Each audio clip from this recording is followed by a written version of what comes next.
Hello, welcome to another episode of Analog Encounters. In today's episode, we'll be diving into the world of color photography and taking a look at Fujicolor c200.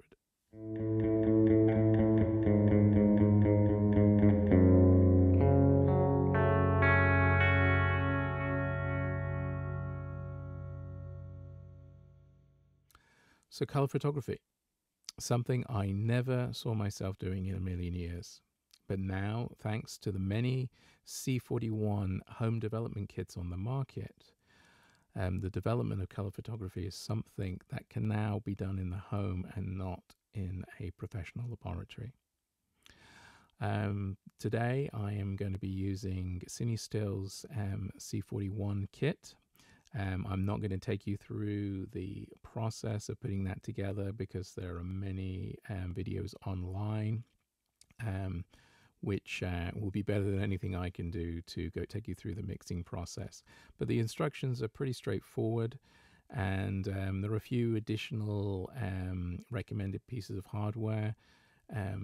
Development of color film requires stringent temperature controls, so a sous vide or something of that type is recommended. CineStill does sell a sous vide type pump.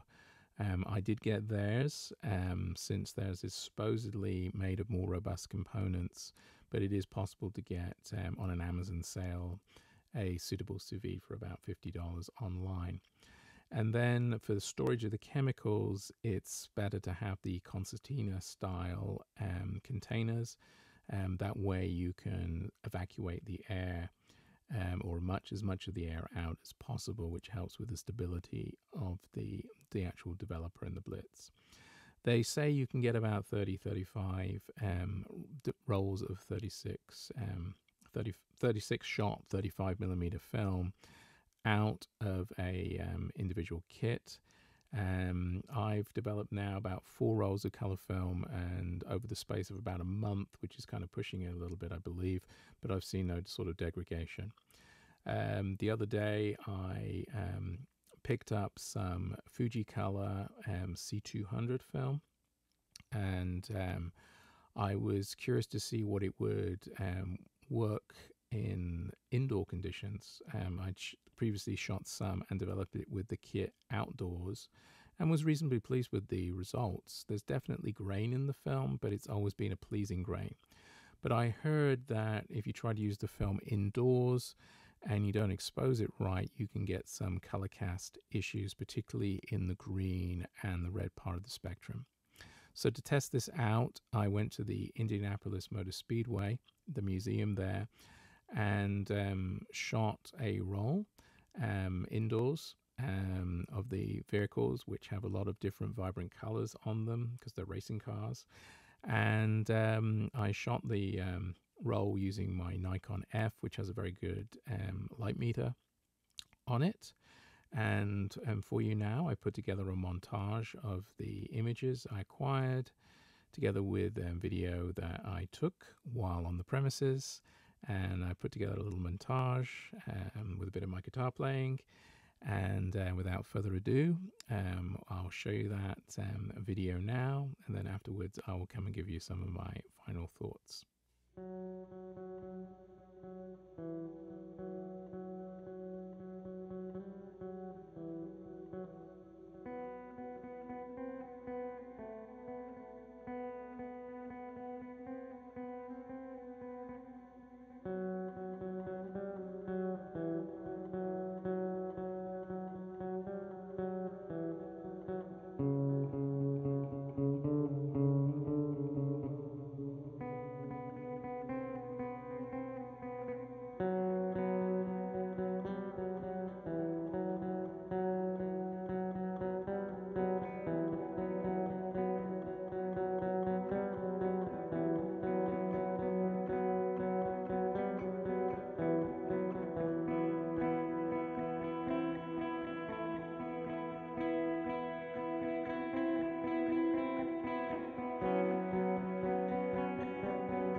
So Fujicolor c200.